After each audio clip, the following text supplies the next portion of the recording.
আজকে আমরা জানবো নেট বিলিং বিডি আইসো বিলিং সফটওয়্যারের all customer filter and edit সম্পর্কে। প্রথমে আমরা আমাদের অ্যাডমিন অ্যাকাউন্টে লগ ইন করে নিব। তারপর বাম পাশে মেনু বার থেকে আমরা কাস্টমার মেনুতে ক্লিক করব। এখান থেকে অল কাস্টমার, এটা হচ্ছে আমাদের অল কাস্টমার মেনু ইন্টারফেস। এখান থেকে আপনি প্রথমে দেখতে পাচ্ছেন অনেকগুলো ফিল্টার অপশন।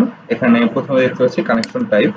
এখান থেকে আপনি কোন কানেকশন টাইপের কাস্টমার দেখতে যাচ্ছেন আপনি এখান থেকে সিলেক্ট করতে পারেন। আপনি পিপিপি কাস্টমার সিলেক্ট যদি দেখতে যান তাহলে এখানে পিপিপি সিলেক্ট করে এখানে ফিল্টার অপশনে ক্লিক করলে আপনি আপনার পিপিপি কাস্টমারগুলো এখান থেকে দেখতে পারবেন। আপনি যদি চান আপনার হটস্পট কাস্টমারগুলোর ইনফরমেশন দেখতে তাহলে এখান থেকে হটস্পট সিলেক্ট করে এখানে ফিল্টার অপশনে ক্লিক করলেই আপনি আপনার সকল হটস্পট কানেকশনের ফিল্টারগুলো এখানে দেখতে পারবেন। তারপর আসি বিলিং টাইপ। এখানে আপনি যদি চান আপনার ডেইলি বিলিং কাস্টমার দেখতে আপনি ডেইলি বিলিং সিলেক্ট করেন তাহলে আপনি ডেইলি বিলিং কাস্টমার এখানে দেখতে পারবেন। আপনি যদি চান আপনার মান্থলি বিলিং কাস্টমার গুলো এখানে দেখতে তাহলে এখানে মান্থলি সিলেক্ট করে এখানে ফিল্টার অপশনে ক্লিক করলেই আপনি আপনার সকল মান্থলি কাস্টমার গুলো এখানে দেখতে পারবেন। তারপর আছে স্ট্যাটাস। এখান থেকে আপনি আপনার অ্যাক্টিভ কাস্টমার গুলো দেখতে পাবেন। আপনার যদি সাসপেন্ডেড কাস্টমার থাকে বা ডিসেবল কাস্টমার থাকে সকল কাস্টমার সিলেক্ট করে ফিল্টার অপশনে ক্লিক করলেই আপনি সকল কাস্টমারের ইনফরমেশন এখানে দেখতে পাবেন।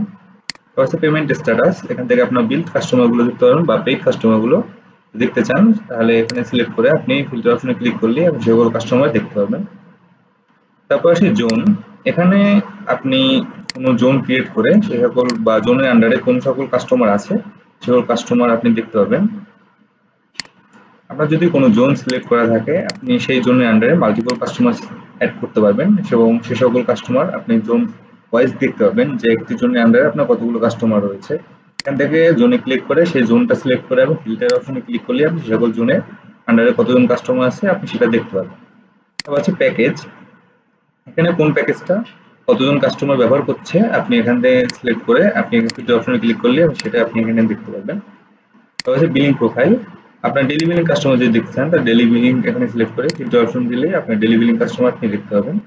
এবং আপনার মান্থলি বিলিং কাস্টমারের ক্ষেত্রে কোন পেমেন্ট ডেটে আপনার কাস্টমারগুলো রয়েছে, বিলিং ডেট রয়েছে এবং কত বিলিং ডেটের তারিখে আপনার কাস্টমারগুলো রয়েছে সেগুলো যদি দেখতে চান আপনি বিলিং ডেট সিলেক্ট করে ফিল্টার অপশনে ক্লিক করলে আপনি সে সকল কাস্টমার ইনফরমেশন আপনি এখানে দেখতে পাবেন।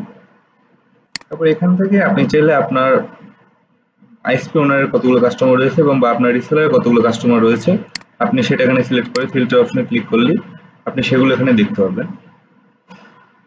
তারপর এটা হচ্ছে কাস্টমাইজ ফিল্টার অপশন বা আপনি যদি চান যে ফিল্টার অপশন কাস্টমাইজ করতে তাহলে এখানে ক্লিক করবেন। তারপর এখান থেকে আপনি যে কোনো filter option turn on of করতে পারবেন। এখানে লেখা আছে turn on of filter option. আপনি চাইলে যে কোনো ফিল্টার অপশন এখান থেকে অন বা অফ রাখতে পারবেন। আপনি যদি চান যে আপনার যেই ফিল্টার অপশনটা প্রয়োজন নেই এটা এখানে থেকে আনচেক করে দিয়ে এখানে সাবমিট করে দিলেই আপনার সেটা এখান থেকে চলে যাবে। আপনি যদি সেটা আবার পুনরায় চান তাহলে আবার ওখানে গিয়ে এখান থেকে সিলেক্ট করে সাবমিট করে দিলেই আপনার সেই ফিল্টার অপশনটা আবার এখানে চলে আসবে।